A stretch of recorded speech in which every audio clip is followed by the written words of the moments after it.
Okay, welcome back. So here you can see I got these as my answers. With each one, I always just cut the b value in half and squared it, and these are the answers I got. I got plus 25, plus 4, and plus 12.25. There's not a whole lot of explanation to go on here.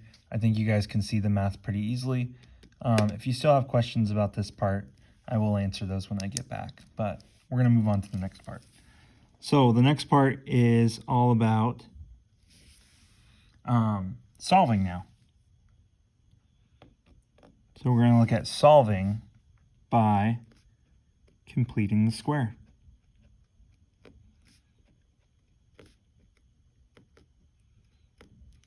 Okay.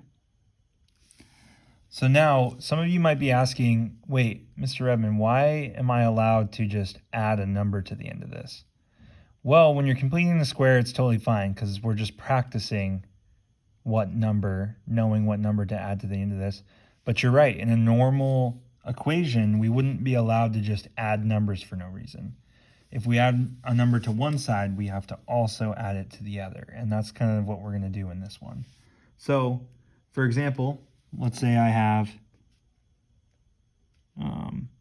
we'll say example, we're on example C now. Example C. Let's just take, let's take this one. X squared plus 8x minus 3 is equal to 17. Okay, so normally with problems like this, you would want to subtract the 17, get it on this side, and set one side equal to 0. However, when you're completing the square, you actually don't want to do that necessarily. What you actually want to do is it's actually smarter to just get rid of the c value first. Because remember, to complete the square, we need no c value right there. We need it to be completely blank to start out, okay? So we're going to get rid of the c value by moving the 3 to the other side. Okay, so now we've got 20. And in fact, let's go ahead and write that down. So step number one is remove c value. Okay, that's our first step. Once we've done that, now we move on to step number 2, which is complete the square. So now we're going to figure out what I need to add to this in order to complete the square. So for this one, what am I going to add to the end of this to complete the square? So off to the side, I might do that. Let me write the step in. Complete the square. Okay, so off to the side, I'm going to do the math actually so we can save a little bit of room here. I'm going to do, in fact, I'll go ahead and write a note of that here. So b over 2 squared. Okay, so b over 2 squared. We're going to do that for this one here now. So our b value is 8 over 2. And then we're going to square that. So 8 over 2 is 4.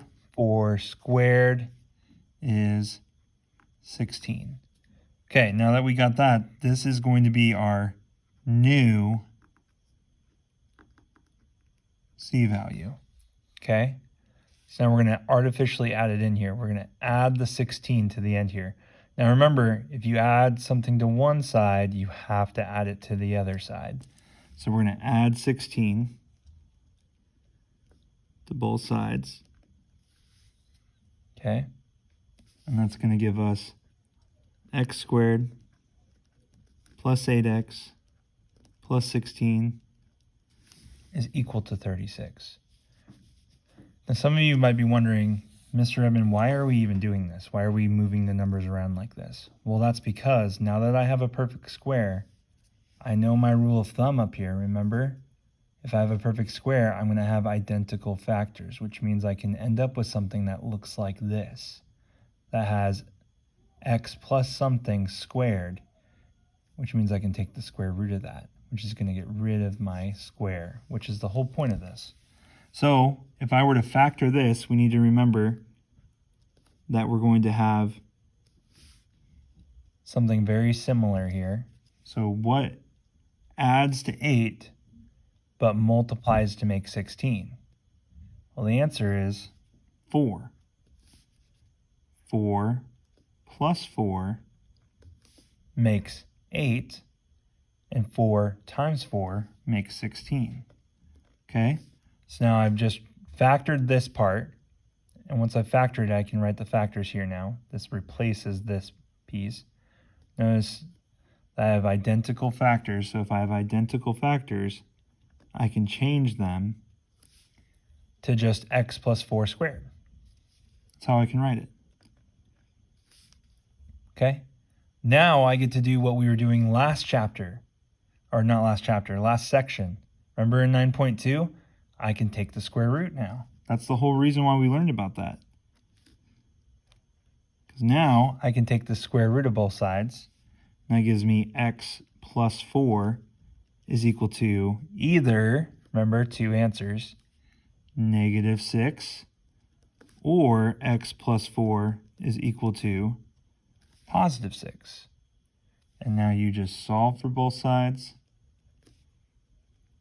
in both cases. And you get, let's go ahead and write our answer up here. You get x is equal to -10, or x is equal to 2. And that is my answer. Okay?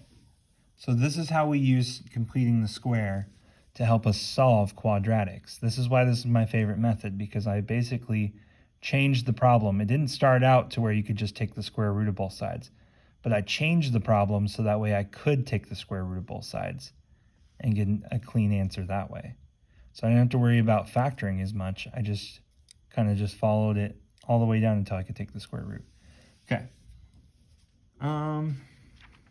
Let's go ahead and do, let's just have you do page 471, 4 through 6, and then we'll come back. So let me write that down real quick. That way you know which ones to do. Page 471, numbers 4 through 6, all. Okay? So you're going to do those. We'll come back and I'll give you the answers.